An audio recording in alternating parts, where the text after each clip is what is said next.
Wel, croeso i chi gyd i bodlediad diweddara byw llyfrau.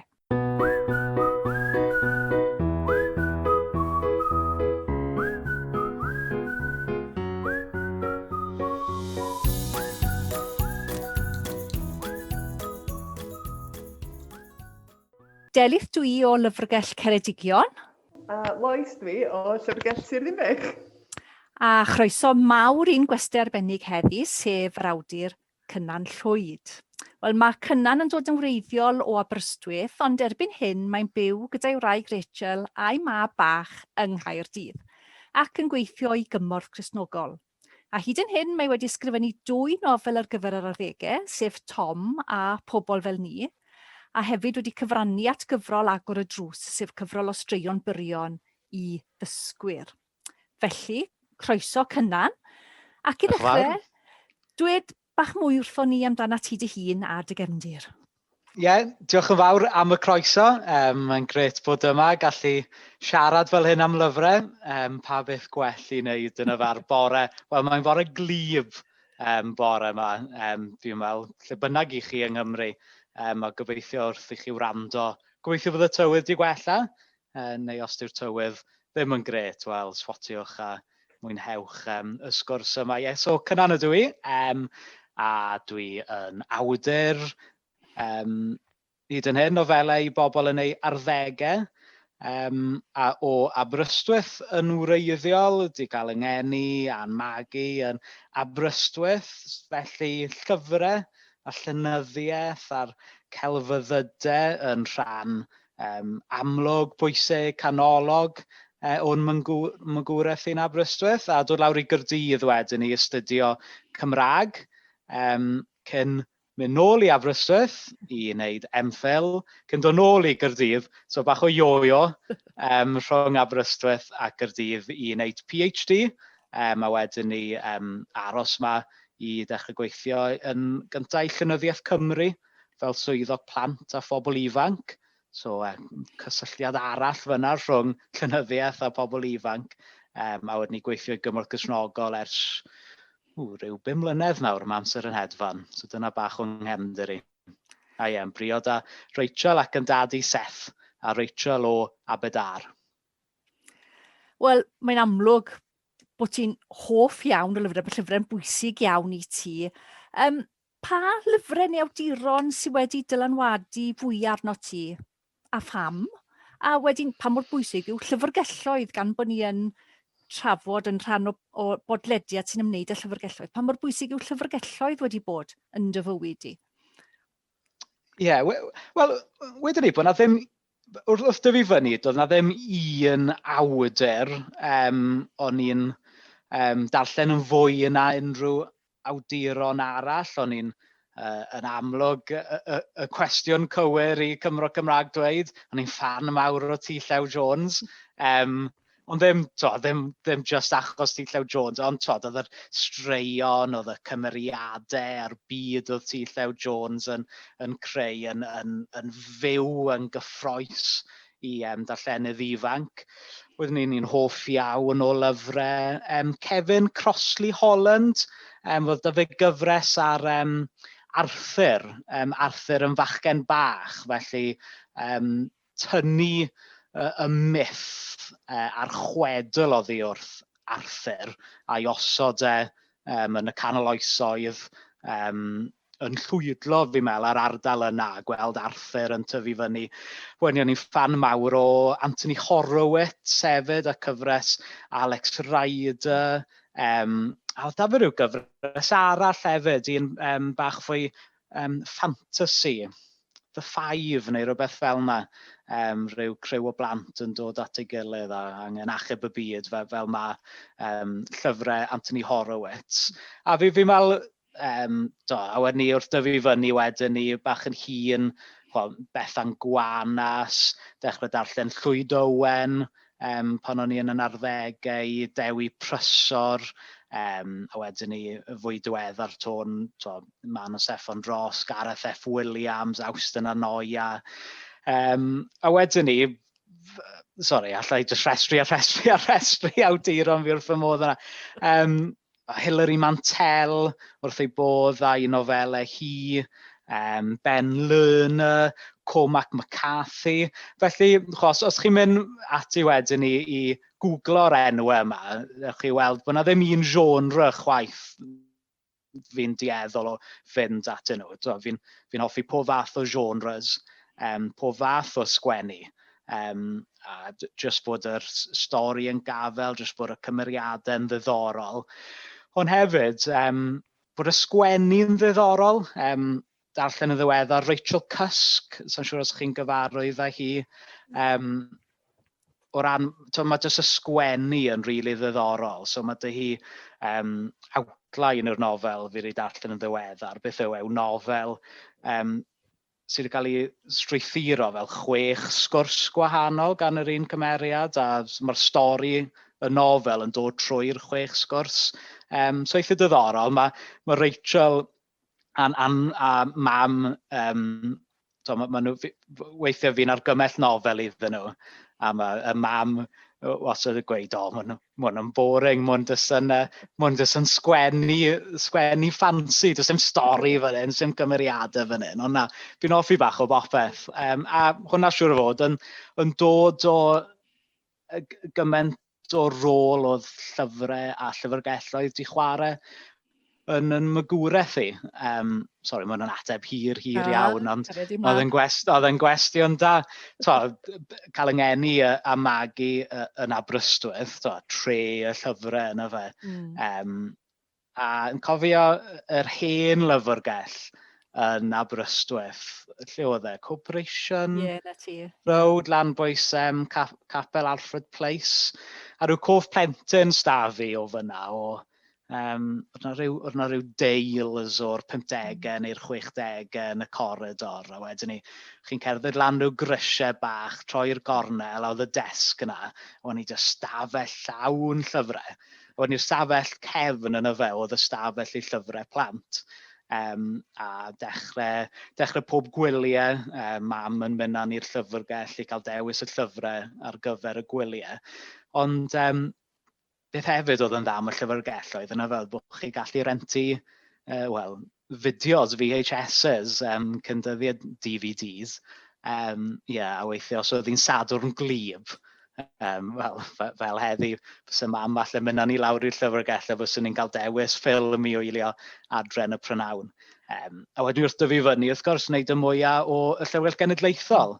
Yn amlwg falle ar gyfer pethau fwy academaidd fyna, ond mor lwcus i gael y fath lyfrgelloedd yn Aberystwyth. Ar ôl maen nhw chwarae ar draws cymunedau, mae ngwraig i'n athrawes Gymraeg.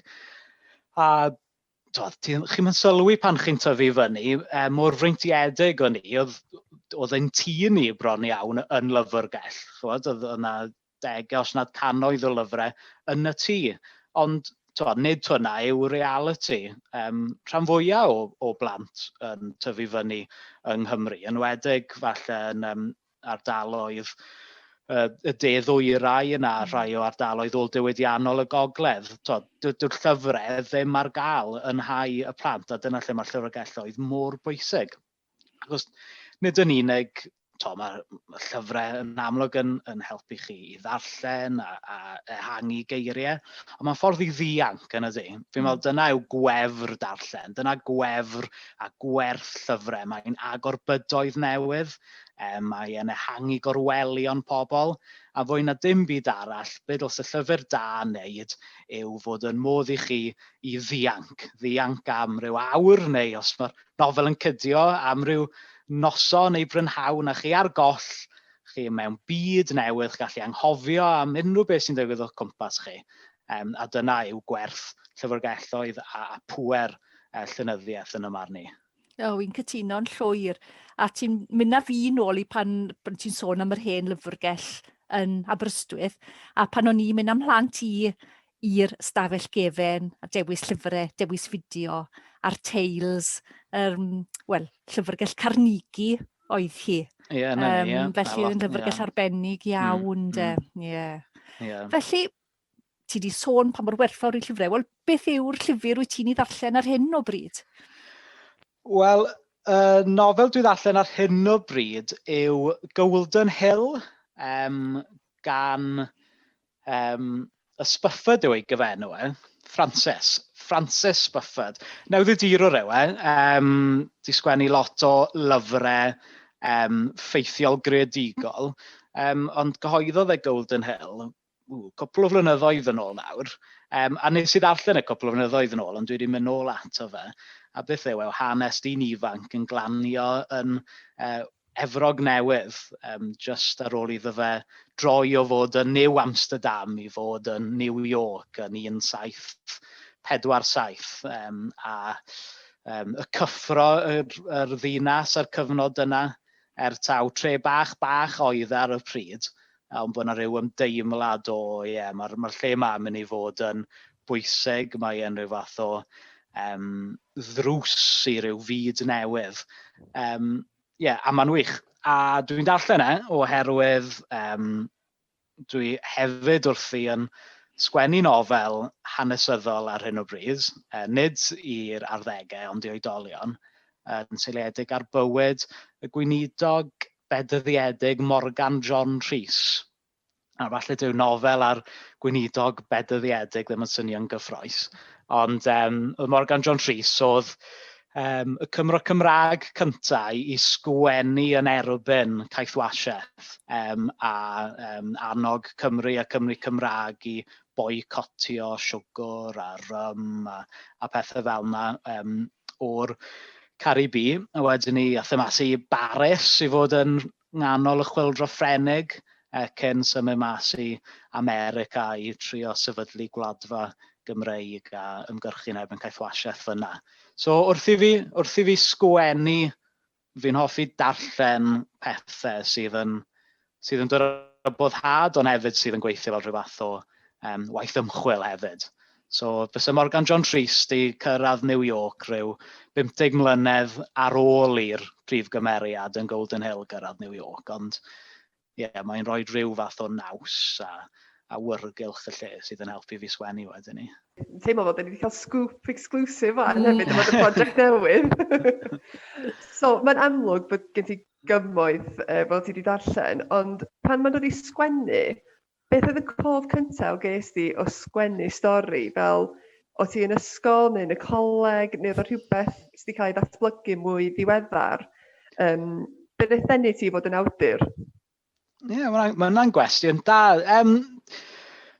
Dwi'n meddwl bod fi wedi bod yn sgwennu yma ac acw, ers fi fod yn eitha ifanc, byswn i wedi sgwennu yn ysgol gynradd siwr o fod, a wedyn ni yn yr ysgol uwchradd, fi'n meddwl bod da fi rhyw dysysgrif bod fi wedi dod yn drydydd yn Steddfod yr Urdd mewn rhyw, yn amlwg ges i gam fyna, ond trydydd, rhyw gystadleuaeth sgwennu creadigol flwyddyn 7-8-9 neu rhywbeth, a wedyn ni, yn y chweched wedyn ni dechrau sgwennu bach mwy, a wedyn ni cyrraedd brifysgol cwrs sgwennu, modiwl sgwennu creadigol efo yr awdur a'r dramodydd Ceri Elen. Oedd yna'n ddiddorol achos oedd e ddim yn un genre penodol, yna bach o farddoni, bach o sgwennu drama, o'n i ffuglen hefyd. Pam sgwennu? Wel, just achos bod fi'n hoffi sgwennu. Fi'n meddwl oedd Tom yn broses eitha hir. Nes i gystadlu gyfer yr Urdd yn yr gystadleuaeth ysgoloriaeth Emyr-Feddyg, sydd yn gystadleuaeth wych achos y gwobr yw bod chi'n cael cyfnod o mentora gan awdur profiadol i tatblygu y syniad. Yn illa sydd ddim, ond be mae cystadlaethau yn neud yw, os chi ddim yn ennill, a chi ddim yn cystadlu i ennill, chi'n cystadlu os chi'n hoffi sgwennu. Ond os chi yn cystadlu, mae da chi 3,000, 4,000, 5,000 o eiriau wedyn ni. So be nes i oedd anfon hwnna rownd at cwpl o ffrindiau. A un ohonyn nhw nath roi lot o adborth da i fi oedd Alun Saunders, y dramodydd. Alun, wrth gwrs, yw Connie Off, y drag act da mae wedi sgwennu. Lot o stwff i gwaith cartre, a Good Clean Heart, mae'n rhedeg Neontopia efo Mared. Oedd e wedi rhoi cwbl o pointers i fi, a wni be nes i wedyn ni oedd anfon y be sgwennes i Emyr Feddyg gyda gwelliannau o ddal yn diawgrymu at Meinir yn y lolfa. A wedyn ni Meinir yn chwarae teg yn ymwneud bod e'n swnio'n dda, gofyn i fi sgwennu plot a rhoi cais mewn, a wedyn ni, wni cwpl o flynyddoedd wedyn ni, cyhoeddwyd Tom ar ffurf nofel. Wel, mae'n amlwg bod ti efo digon o brofiad o flaen llaw pan wedi sgwennu nofelau, ond faint o amser wyt ti'n cael i sgwennu dyddiau hyn? Achos dwi'n gwybod ti mor brysur yn gweithio'n llawn amser i gymorth Cristnogol. So, wyt ti'n rhoi amser penodol i sgwennu llyfrau, neu wyt ti'n jyst yn ffitio fo fel ad hoc? Mae hwnna'n gwestiwn da, falle cwestiwn sydd yn codi bach o bryder wrth meddwl bod da fi'r nofel hanesyddol yma a nofel arall i sgwennu, a mae'r un arall i llyfrau broga, cwmni newydd Hywel yn Edaron. So fi yn sgwennu nofel i'r arddegau iddyn nhw hefyd. Mae deadline hwnna tipyn fwy bian yna i'n y Morgan John Rhys i'r lolfa. Ond dwi ddim yn un sydd yn gallu sgwennu gyda'r nos ar ôl diwrnod o waith. Felly dwi'n bwcio gwyliau, dwi'n bwcio diwrnodau, a wedyn ni mewn ffordd dwi'n gallu cynhyrchu lot o eiriau mewn bach iawn o amser. Sydd falle'n golygu bod mwy o waith wedyn i golygyddion fel Meinir yn y lolfa. Ond dyna sut dwi'n gweithio. Dwi'n gallu eistedd lawr a wedyn ni mewn diwrnod.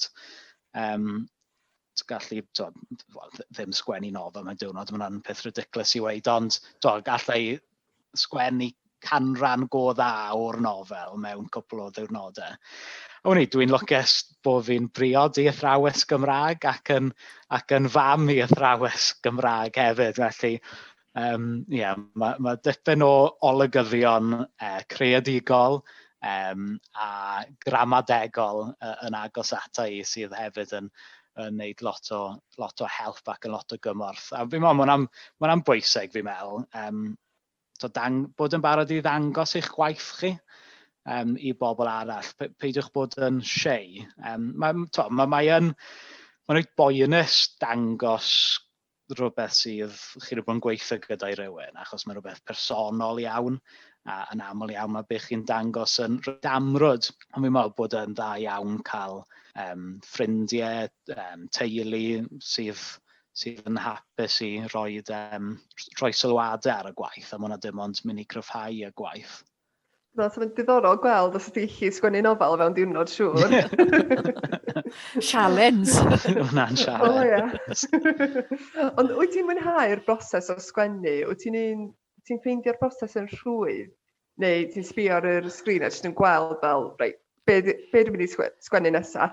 Fi ddim yn siŵr os daw hawdd yw'r gair, ond nes i really mwynhau sgwennu Tom a pobl fel ni. Dath y plot, dath y cymeriadau yn eitha sydyn, a dath y sgwennu'n reit sydyn. Dwi'm yn siŵr os oherwydd y genre bod fi'n sgwennu i darllenwyr iau, oherwydd falle hefyd bod yr cyd-destun yn real, y cyd-destun Tom a pobl fel ni oedd ac yw cyd-destun reit debyg i yr ardal ni'n byw yng Nghaerdydd, Grangetown, aml ddiwylliannol iawn, concrete, blociau fflat ac yn y blaen. Lle, mae'r nofel am Morgan John Rhys ddim mor hawdd, achos bod lot o waith ymchwil. Ni sôn am 3 mlynedd yn ôl mewn gwledydd gwahanol, byd gwahanol. Ond mae'r profiad yna yr un mor gyffrous i fi ac yn dod â gymaint o boddhad, achos fi'n hoffi y gwaith ymchwil yna. Dwi'n hoffi'r challenge o trio dod â Pennsylvania 1800 yn fyw, bod mor wahanol i Grangetown 2021. Wel, Tom oedd y nofel gyntaf i'r arddegau, a wedyn yn fwy diweddar, ti wedi coeddi pobl fel ni, fel rhan o cyfres stori sydyn. Lyca ti esbonio ni bach mwy am gefndir y ddwy nofel a esbonio beth sy'n digwydd? Ie, wrth gwrs. Tom yn fachgen ifanc, rhyw 15 oed. A mae'n byw efo'i fam mewn bloc o fflatiau, nid yn anhebyg i y bloc o fflatiau allai i weld o waelod y stryd yma yn Grangetown. A'r cefndir fyna yw, heb roi unrhyw spoilers i unrhyw un sydd heb darllen tensiynau rhwng diwylliannau gwahanol. Mae yna gyffuriau, mae yna county lines, mae yna gang yn defnyddio Tom buddiannau hunain, mae yna lofruddiaeth a'r gang yn defnyddio Tom i guddio y cyllell gafodd ei ddefnyddio. Ie, a fi'n meddwl nofel yw hwnna am diniweidrwydd a diniweidrwydd yn cael ei golli, ond hefyd, mewn sefyllfaoedd digon anodd, bod yna hapusrwydd, bod yna gymuned hefyd, bod yna gyfeillgarwch yn bodoli a gallu bodoli rhwng diwylliannau gwahanol. A'r un fath o themau, dweud y gwir, sydd i gael yn pobl fel ni. Mae'r ddau prif gymeriad yn gariadon ond o diwylliannau gwahanol. Mae yna digwyddiad yn digwydd ar y dechrau mewn cyngerdd, nid anhebyg i'r Manchester bombing, rhai blynyddoedd yn ôl. Yn y nofel, dwi ddim yn dweud mai ffrwydrad yw e. Dwi ddim yn dweud mai ymosodiad terfysgol yw e.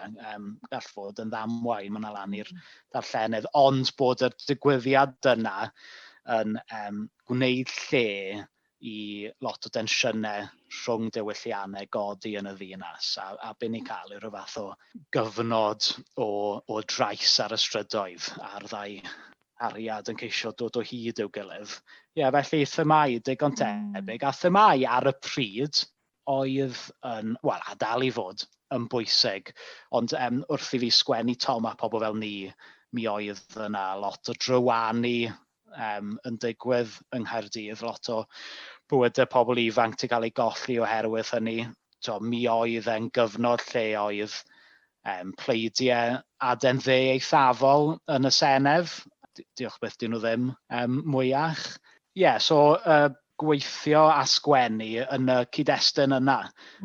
Falle bydd yr themau yn wahanol yn y nofelau nesaf. Mae yna rhyw fath i'r un dwi'n sgwennu, llyfrau broga. Mae'n nofel rhyw wyddonias ffantasiol, ond gyda elfennau realaidd iddo fe.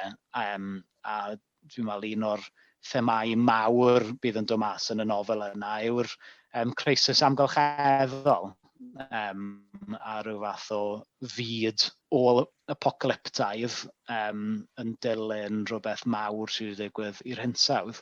So sgwennu yn ymateb i themau cyfredol ydw i, dwi'n meddwl. Yr un peth am un Morgan John Rhys.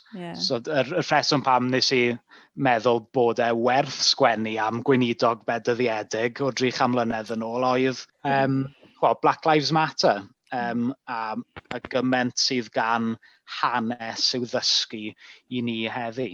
Wrth ystyried Black Lives Matter a dymchwel cerfluniau. Oes gan hanes rhywbeth i ddysgu i ni. A ddylse hanes ymddiheurio am y gorffennol. Mae cwestiynau yna yn mynd i cael ei drafod gobeithio yn y nofel yna. Wrth ti ysgrifennu, beth sydd yn bwysica yn y broses, y cymeriadau neu'r plot, neu ydy'r cyfan, wyt ti'n gweld y cyfan fel rhan o'r cyfanwaith? Beth wyt ti'n hoffi sgwennu amdano fwyaf? Dwi'n hoffi sgwennu am bobl, fi'n meddwl. A fi jyst yn meddwl nôl nawr i Tom a pobl fel ni, a'r cymeriadau dath gynta, dath Tom a Dai, y gŵr hŷn sy'n byw uwch benned, daethon nhw i'r meddwl cyn y plot a meddwl, reit, pa fath o stori falle gall deillio o perthynas y ddau yma. O'n i'r un peth, y pobl fel ni, y cariadon a sut maen nhw o gwahanol gefndiroedd, a wedyn ni beth yw'r stori tu ôl hwnna. O'n i, wel, Morgan John Rhys, mae'n ddyn o gig a gwaed, a bywyd Ond hefyd, gyda fe wedyn ni, mae yna lot o gaps yn ei fywyd e. Oedd yn cadw dyddiadur sydd yn handi o ran ymchwil, ond mae yna lot o gaps yn y dyddiaduron, felly bydd angen meddwl am plot a, so mae yn New York fan hyn, mae yn Philadelphia fyna, ond beth sydd wedi digwydd ar hyd y daith yna fe, lot o bethau fel yna bydd angen meddwl fyna. So hyd yn hyn, fi'n meddwl y cymeriadau sydd wedi dod gyntaf, ond mae'r plot llawn mor bwysig. Mae'r cymeriadau angen bodoli mewn stori, a os yw'r stori ddim yn gafel, ti'n colli'r darllenydd yn amlwg. Swn i'n gweud bod y cymeriadau a'r plot yr un mor bwysig, ond hyd yn hyn y cymeriadau sydd wedi bod yn dod gyntaf i fi. Mae'n diddorol, really, achos mae'n gret bod ti wedi gallu sgwennu am themau fel cymdeithas a hefyd yr casineb a hiliaeth a bethau fel. Dwi'n meddwl bod o'n gret bod ti'n gallu sgwennu ar gyfer pobl yn ei arddegau sydd yn bach mwy barod i siarad am y topics yma. Ond un thema o'n i'n sylwi sydd hefyd yn rhedeg trwy'r nofelau ydy'r gwynebu ofnau. So fel enghraifft, mae Tom yn gwynebu ofnau ei hun trwy'r nofel, bwyd am ei orffennol, bywyd ar y stad, ei phobias, a wrth gwrs, wrth gwynebu Kev, Baz a Des, y tri sydd mewn gwirionedd yn rheoli stad Caercoed. Yn pobl, efallai, oedd yr ofn ychydig yn fwy cuddiedig bod o'n berwi dan y wyneb. Wyt ti'n cytuno gyda'r dehongliad yna a pan bod gwynebu ofnau fel elfen mor bwysig yn y nofelau? Ie, pan bod gwynebu ofn. Mae'n ddiddorol trafod eich llyfrau chi dy bobl arall. O'n i byth di meddwl am gwynebu ofn fel thema yn y straeon. Os o'n meddwl am be ddim bod fi'n cymaru fy hun ar ein o gwbl, ond be bydd y Cradog Pritchard yn neud o'r holl dehongli sydd yn mynd mewn i Nos Ola Leuad a'r miloedd ar filoedd o treithodau am themau cuddiedig i Nos Ola Leuad. Ddim bod fi'n cymaru fy hun a Cradog Pritchard, wrth gwrs.